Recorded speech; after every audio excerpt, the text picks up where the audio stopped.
Quand j'ai commencé la chaîne, le concept c'était faire ça. Enfin, commencer. Quand j'ai eu l'idée vraiment de faire cette chaîne, le concept c'était ça, c'était faire des vidéos où je parlais de certains sujets pendant longtemps relativement, pour YouTube pendant longtemps. Attendez, hop là c'est plutôt pas mal. Attendez, au lieu de bouger, hop, non, voilà, comme ça c'est pas mal.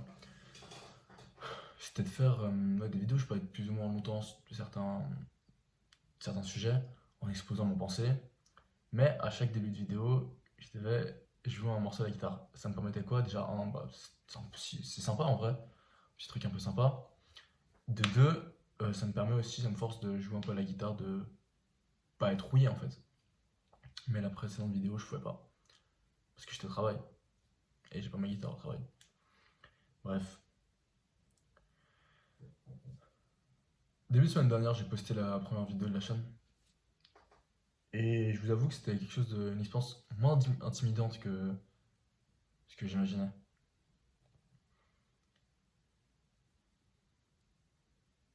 Je pense que c'est parce que personne l'a vu.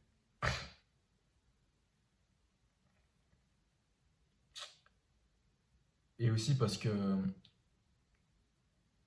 j'ai réfléchi à ça. Il y a peut-être une heure et demie, 2 heures. Enfin, en général, pas forcément lié à cet événement, mais que j'avais pas forcément de but avec cette chaîne. Le but, c'est juste de le faire pour le faire. Et qu'en fait, je suis totalement détaché de ce qui se passe avec cette chaîne, je m'en fous. Demain elle pète, bah elle pète, tant mieux. Demain elle pète pas, je m'en fous. Si je voulais vraiment faire un truc qui pète, j'aurais fait un TikTok, un truc de merde. J'aurais fait une trend, je sais pas quoi. Voilà. Mais non, c'est pas le but, c'était pas et ça sera pas. Enfin, ça sera pas. J'espère que ça sera pas. Que le but restera toujours le même. Ouais, c'est quelque chose que j'ai remarqué que dans ma vie à chaque fois, que je me suis détaché du résultat, que je m'en foutais totalement du résultat, c'est là où paradoxalement j'avais les meilleurs résultats. Je pense que ça doit être lié à de l'anxiété. Généralement, enfin, de l'anxiété, de performance, je pense. Et c'est vrai que quand on enlève le côté but, qui est un but qui nous donne une certaine pression, qu'on l'enlève, chaque activité, ouais, chaque activité retrouve plus de plaisir ou ouais, chaque activité devient presque plus plaisante, j'ai l'impression. Exemple tout bête, mais cours. J'adore la matière, tout ça. J'adore, comme je disais dans la dernière vidéo. Mais quand je les révise, j'aime pas les réviser. Parce que bah, il y a cet élément de performance en fait. C'est lié à une performance. Si j'avais pas besoin de performer, je réviserais pas. Comme un mongol avant, vu que là je filme avec la caméra frontale, j'ai mon retour dans l'écran. En fait, je regarde mon retour, je regarde pas la caméra. Donc j'essaie de regarder la caméra. J'essaie aussi de faire des efforts de dire moins de mais, non, genre, et tout ça. J'essaie de faire un effort, de mieux construire mes phrases, d'y réfléchir un peu. Mais je disais que quand en fait on enlève l'attente du résultat, on a beaucoup moins de. On retrouve un plaisir en fait dans l'activité.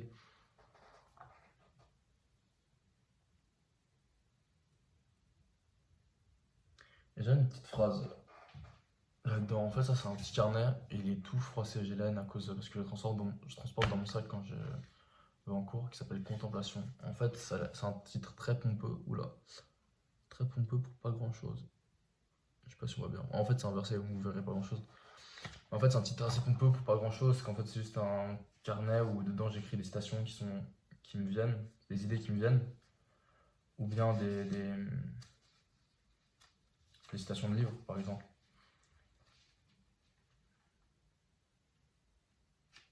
Par exemple, je crois que j'avais écrit quelque chose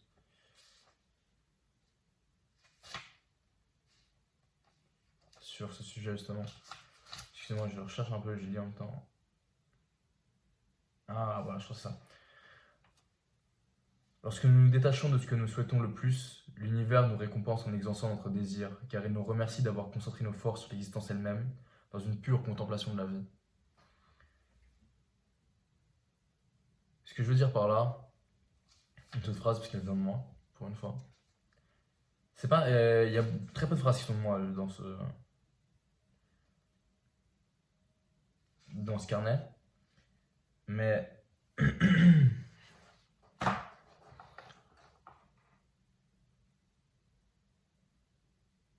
euh, ouais, ce que je disais, pardon, j'ai bugué, je sais pas pourquoi. Euh, Ce carnet, ouais, c'est un recueil de citations que des fois je lis un peu, pour un peu de sagesse. Surtout, il y a principalement des citations qui viennent pas de moi. Et donc, ouais, c'est pas forcément le truc égocentrique que vous pensez que c'était quand j'ai dit au début, quand j'ai présenté ce carnet. Et oui, si on est un peu mystique, on croit en Dieu ou quoi, je pense qu'on trouve un sens, on donne un sens à ça, à ce phénomène de se détacher du résultat.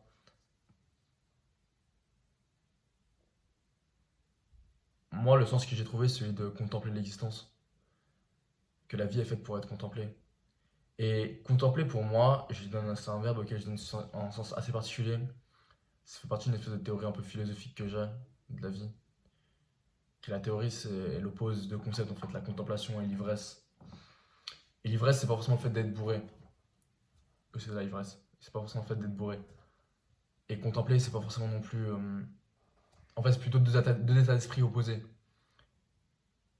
Un peu à l'image du yin et du yang. C'est-à-dire qu'on a deux choses opposées mais qui se complètent en réalité. Parce qu'on a tous besoin de s'enivrer pour mieux contempler par la suite. On a tous besoin de contempler pour mieux s'enivrer par la suite. C'est ma cheville qui a craqué, si jamais. Ne vous inquiétez pas. Ça m'arrive souvent. Mais on a tous besoin de contempler pour mieux s'enivrer et s'enivrer pour mieux contempler.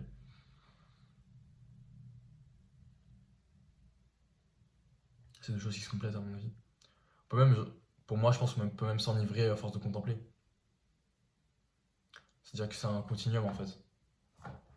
Là, on a, disons, ivresse et on a contemplation. Mais j'en parlerai. C'est quoi? Non, j'en parlerai dans une prochaine vidéo. Un de ces quatre, peut-être la prochaine vidéo sera ça, ivresse et contemplation. Mais en fait, c'est un gros morceau et j'ai envie de la garder pour plus tard parce que c'est un banger de ma part. Et je sais pas si mon idée encore elle est assez mûre pour que je puisse l'exposer. Faut que je réfléchisse dessus. Et il faut avoir le temps pour réfléchir. Et on a très peu de temps. Et d'énergie surtout. L'énergie. C'est ça vraiment j'ai remarqué qui me pose problème. Maintenant que j'ai repris les cours, c'est le manque d'énergie. Le fait que mes réserves d'énergie sont limitées. Et j'ai deux solutions. Soit j'augmente mon énergie, soit je la redistribue différemment. Augmenter mon énergie, c'est de le faire au mieux, mais c'est pas évident. Et la redistribuer différemment, bah, c'est ce que j'essaie de faire. Ce soir, j'étais censé finir mes devoirs de statistiques, mais je les finirai demain, parce que toute la journée aujourd'hui, j'étais très très fatigué. Je suis encore très fatigué, et j'avais mal à la tête. Là, heureusement, c'est passé. Mais je devais aller à l'entraînement à la base. Je devais aller m'entraîner, mais je suis pas allé parce que j'avais trop mal à la tête. Je me suis dit, bon, ça sert à rien. Et voilà, ça fait plusieurs nuits que je dors assez mal, je vous avoue. Ça va faire depuis jeudi. Jeudi, quelque chose comme ça, je crois. Je suis pas sûr. Mercredi que je dors mal, plutôt. Ça doit faire une semaine que je dors assez mal. Je pense que ça se voit à mes yeux. Des tout petits yeux, je crois. Bref. J'ai cette toux aussi. À cause du vent qu'il y avait la semaine dernière ou quoi. Du froid qui arrive d'un coup. Tout le temps de merde qu'on a en fait. Je dis vague, on n'est pas là pour parler d'appui et du beau temps.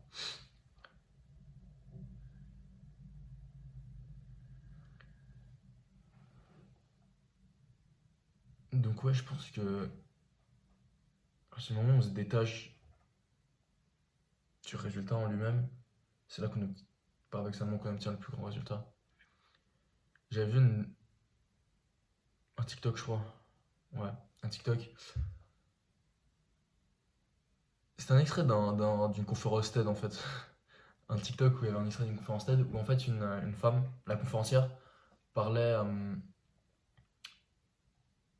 de ce qui faisait la différence entre des joueurs du top 5 et du top 25 au tennis. Et selon elle,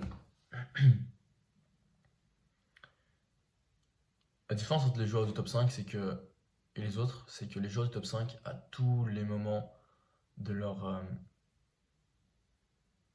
d'un match, ils aiment ce qu'ils font, ils adorent ce qu'ils font, qu'ils gagnent ou qu'ils perdent. Évidemment qu'ils l'aiment plus quand ils gagnent. Mais ouais, si je me souviens bien de la vidéo, c'est ça. Et pour moi, c'est le fait juste de contempler. Contempler l'instant présent.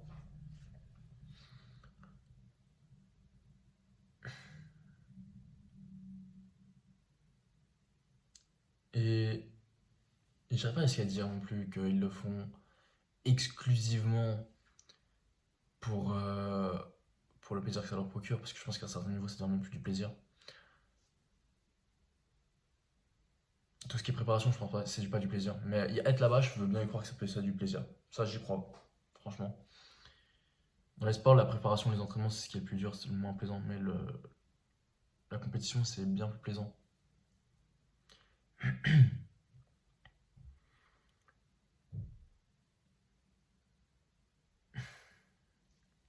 Donc, c'est. Tu penses à ce côté-là de détachement un peu. Et j'avais vu une vidéo en plus juste avant qui parlait de ça. Un gars qui disait que oui, quand on se détache, plus rien ne nous apparaît comme dû, tout nous apparaît comme étant un cadeau.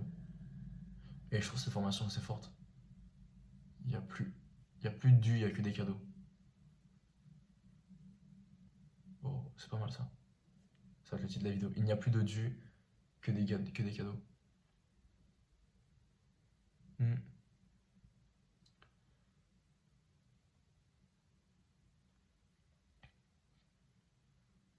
Et je pense aussi, par exemple, dans les relations amoureuses, souvent on dit que plus, pour les hommes en tout cas, plus on se détache de ce côté sentimental, enfin pas sentimental, mais du côté romantique de l'existence, plus en fait c'est là qu'on aura le plus de résultats en fait. Enfin, résultats, c'est très grossier d'en parler comme ça. C'est bien plus complexe que ça, mais je résume pas, bah, en l'occurrence les femmes à des résultats. Mais vous comprenez ce que je veux dire. C'est là qu'on a le plus de succès, on va dire, entre guillemets, auprès de la gente féminine. Certains expliquent ça par d'autres facteurs, mais si je veux lier ça à cette thématique, et je ne résume pas que cette thématique, parce que comme j'ai dit, je viens de le dire, c'est quelque chose qui est multifactoriel. Mais oui, je pense qu'il y a ce côté de détachement, c'est tout nous apparaît comme un cadeau. Et souvent, en plus, quand ça marche après, tu vois ta partenaire comme un cadeau, un truc un peu tombé du ciel. Ça se passe bien ou mal, hein. Tomber du ciel, ça veut pas forcément dire que c'est un ange. Ça se trouve, tu es dans une relation de merde, c'est une relation toxique. Mais ça prend cette forme d'apparition un peu divine, de cadeau.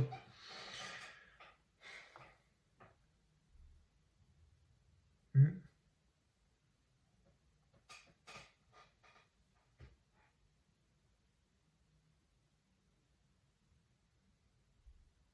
Et après, ce que je dis là, c'est plutôt stoïcien, c'est plutôt stoïcisme. Je suis en cours de lecture d'ailleurs, je suis près à la moitié environ. J'essaie de lire, mais j'ai pas beaucoup l'énergie de lire. C'est peut-être fainéant. Est-ce que c'est fainéant? Peut-être un peu. Est-ce que je suis dur avec moi-même? Certainement. Je suis très dur avec moi-même. Trop. Mais dans une perspective plus stoïcienne, arrêter d'attendre des résultats, ça nous enlève un poids sur la conscience. L'existence est déjà assez dure pour plein de raisons. Enlevons-nous le plus de poids. Quelqu'un disait, je sais plus qui, Lao Tse, je crois. Lao Tse, fondateur un mouvement de pensée asiatique chinois, je crois. Oh, ça. Désolé, le terme m'échappe. L'école philosophique. Je sais pas, école philosophique? Non. L'école de pensée, disons plutôt. M'échappe. Le nom de l'école de pensée m'échappe. Il disait, je crois, si c'est lui qui l'a dit, corrigez-moi si je me trompe, si quelqu'un voit cette vidéo évidemment, que la douleur est nécessaire, pas la souffrance.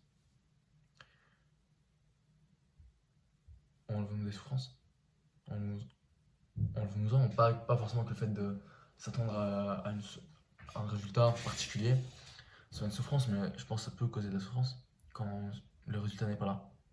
C'est une souffrance, je pense, je trouve.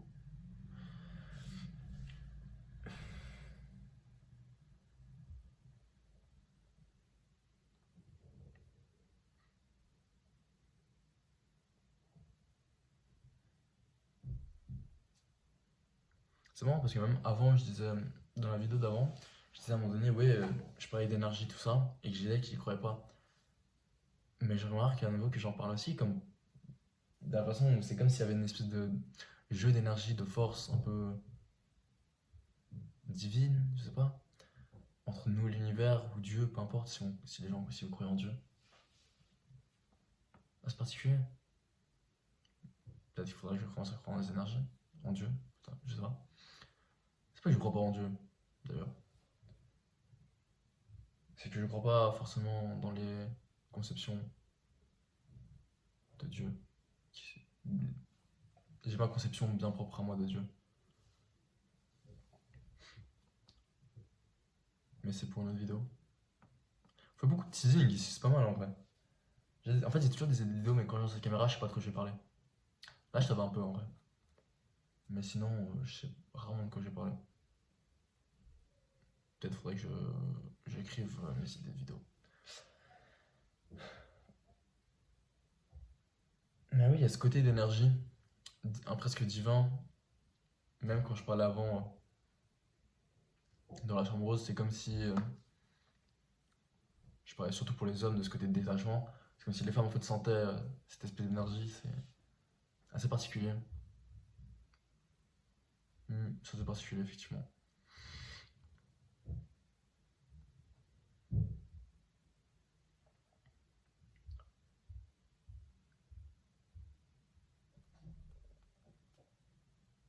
Et puis je sais que c'est facile par exemple de dire de lâcher prise. Mais je pense que c'est la voie de la sérénité. Moi aussi j'ai du mal à lâcher prise pour certaines choses, pour beaucoup de choses même. Mais je pense que c'est la voie de la sérénité. Et si c'est aussi difficile, c'est peut-être parce que ça a de grands retours sur investissement. Ouais.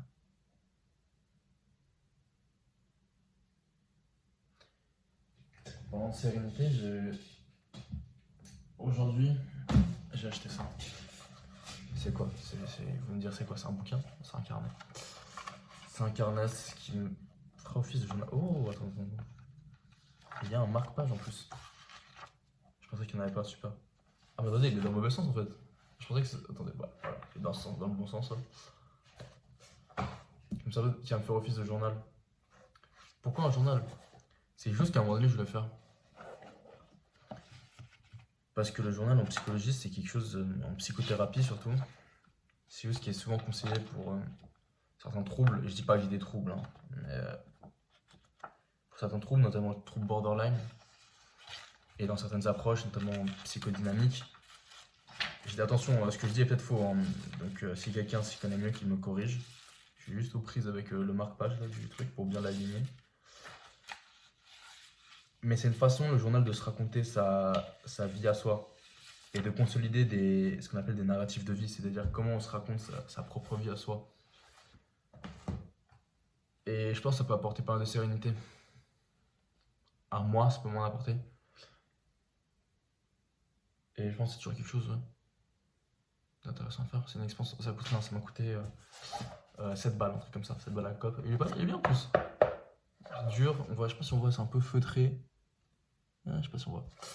Ouais, à la base, je voulais choper un Moleskine là. Et c'est beau, cahier et tout, machin. Comme celui-là, ça c'est un Moleskine aussi. Ouais, elle a fini comme ça. En vrai, il y en avait 3 comme ça, ils m'ont coûté petits comme ça, ils m'ont coûté 9 balles. Ça allait. Mais le carnet comme ça, il m'a coûté 27 balles. Ça fait cher, on en conviendra. Donc voilà. Oh, j'ai dit quoi là? J'ai dit Wallet? Je me suis confondu. Voilà. J'essaie de faire ce journal. Ce qui m'a aussi fait pousser la réflexion sur le journal, et c'est très stupide ce que je veux dire. C'est que j'ai regardé récemment, j'ai regardé le film de Batman, le tout dernier Batman en fait, avec Robert Pattinson, qui est vraiment bien en fait. J'aime vraiment bien ce film. Il est vraiment cool. Peut-être plus que c'est vraiment juste un bon film tout court. C'est bien filmé, c'est bien fait en vrai. Donc voilà. Et je divague, pardon, comme d'habitude. Dans le film, Batman incarnait un journal. Et il écrit, et la scène du début du film, c'est lui qui écrit dans son journal. Enfin, on entend en voix ce qu'il écrit dans son journal, c'est jeudi 31 octobre. Les rues de la ville sont bondées pour Halloween. Pas que je vais devenir Batman et que je me compare à lui, mais j'avais fait dans le journal. Bah, je trouve dans le film, enfin dans le film en tout cas, c'est un élément qui est assez sympa, un élément narratif assez intéressant. Et je me suis dit qu'en fait, ça pourrait être intéressant d'en faire un mois. Pas que j'ai une vie à la Batman, quoi. Je suis pas Batman. En fait, là, je sais pas, vous voyez, il fait nuit dehors. J'ai pas commencé à sortir un costume de chauve-souris depuis mon armoire qui est là. Là. Euh, et commencer à tabasser des mecs, en fait. Non. C'est une façon de se raconter sa vie à soi et de mieux l'intégrer. C'est assez simple pour l'esprit, pour se vider l'esprit parfois un peu, je pense. C'est moins cher que le psy. C'est effectivement. Mais ouais. Je vais faire ça gentiment pour gagner un peu plus de sérénité. Et peut-être je pense que ça pourrait comme pousser ça parfois certaines réflexions chez moi. Pour ces vidéos, pour la vie en général. Pas pour ces vidéos, enfin. J'ai pas de but précis. Ce journal n'a pas de but précis. Comme je dis, c'est de me détacher des buts. Pourquoi je fais ça Parce que. Parce que. Pour la chose en soi. Sans but réel. Pourquoi je fais ça? Parce qu'en fait, j'aime bien être là devant, parler devant une caméra. J'aime bien faire des sous-titres en dessous. C'est extrêmement. J'aime bien, bon, moyen. Pas trop en vrai, je mens un peu là. Mais c'est extrêmement fastidieux. Vous rendez pas compte à quel point c'est fastidieux. Parce que. Comment je monte les vidéos? Je fais une petite color correction, deux, trois modifications sur les contrastes, tout ça. Puis je laisse l'IA de CapCut, parce que je fais le montage avec CapCut. J'ai pas d'argent. Donc voilà. Enfin, pas d'argent à mettre là-dedans, pour l'instant. Et surtout, c'est très bien en vrai pour un logiciel gratuit, c'est super. Il y a tout ce qu'il me faut. Et il y a une intelligence artificielle qui fait des sous-titres automatiques. Mais ces sous-titres, ils ont plusieurs défauts. Premièrement, ils reconnaissent mal parfois ce que je dis ou ne le reconnaissent pas du tout. Ce qui fait que je dois taper ou retaper les sous-titres. En plus, l'intelligence artificielle ne comprend pas la ponctuation. Certes, quand on parle à l'oral, il n'y a pas aucune ponctuation. Mais, moi, quand quelque chose est écrit, je mets de la ponctuation. Ça va être mon sale tic d'écrivain. Ancien écrivain, j'écris plus rien. Ça me fait de la peine aussi. Mais j'en parlerai dans une autre vidéo, je pense. Et faut que je mette la ponctuation, tout ça. C'est de retranscrire au mieux la ponctuation à ce que je dis, la façon dont je dis. Et c'est pour ça que des fois, vous avez vu peut-être des points-virgules, des trucs comme ça. Et ouais. Et une fois que j'ai tout lu, j'ai fait tous les sous-titres, je regarde la vidéo à nouveau pour voir s'il n'y a pas un problème avec les sous-titres, un truc comme ça. Une faute ou quelque chose que j'ai pas repéré. Voilà, je vous jure, c'est absolument fastidieux. Mais ça va. En vrai, c'est fastidieux, mais quand même, j'y reviens toujours. Pour me dire, faut que je fasse. Donc ouais. Je sais pas, est-ce que ça va durer, je sais pas. Mais bon, c'est comme ça. Si vous avez regardé la vidéo jusqu'au bout, merci. Ça fait 25 minutes de vidéo quand même. Mine de rien. Je sais pas qui verra cette vidéo, si quelqu'un la verra même. Mais merci. Merci beaucoup. Merci beaucoup.